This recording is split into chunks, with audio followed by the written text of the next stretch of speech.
A boat with around 400 people on board, stranded and taking on water for nearly a day in the Mediterranean, is finally getting some help from the Italian Coast Guard. Authorities say the migrant boat left from Tobruk in Libya and had run out of fuel in rough seas. Now there's reportedly another boat in that same area with some 800 migrants on board. Zafer Sağıroğlu is the director of Migration Policy Center at Ankara Yıldırım Beyazıt University. He's live for us in Ankara.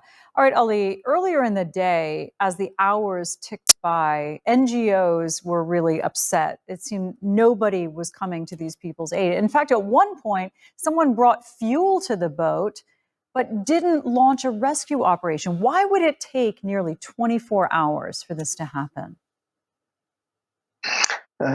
Yes, this is not the new and will not be the last, I think, in the middle of the Mediterranean, unfortunately.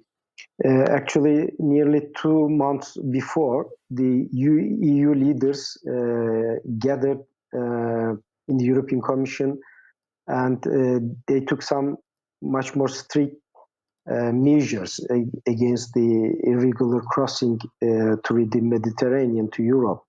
So this was one of the main close results, I think, of these decisions. I think it is obviously a fear is increasing because the numbers crossing to the Europe after the COVID period seems to has a tendency to increase, I think.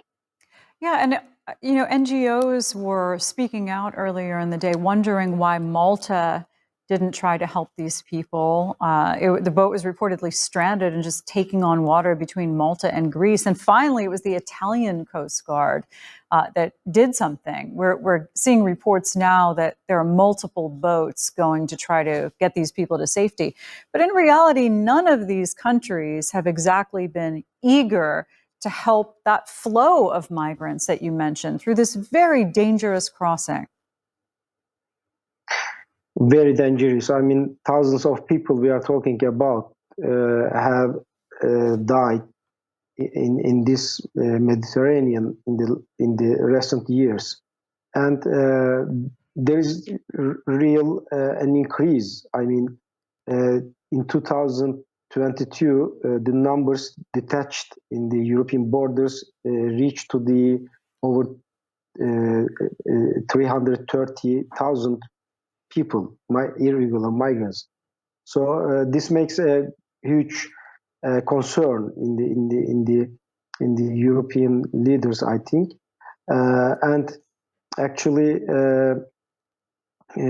as you remember, last year Frontex has experienced a serious investigation, and the head of the organization had resigned. So there is some unacceptable out of law, let's say, in this area. We remember the attitudes of the Greek security borders as well in the Greek coasts. Yes. So Ali, let's say that the Italian Coast Guard is able to get all of these people to safety. What generally happens to them? Are they brought to one of the Italian islands, and then what? Yes, there is some strict procedures which takes several times and sources, and these procedures failed to repatriate or to deport all these irregular migrants to their origin countries or the countries that they came. So this is the main reason why they try to externalize all these flows through the Europe. This is very expensive. This is very hard, and the results is very low. I mean, to return these people to their countries or the origin countries. All right, Ali, appreciate it. Thanks. Thank you.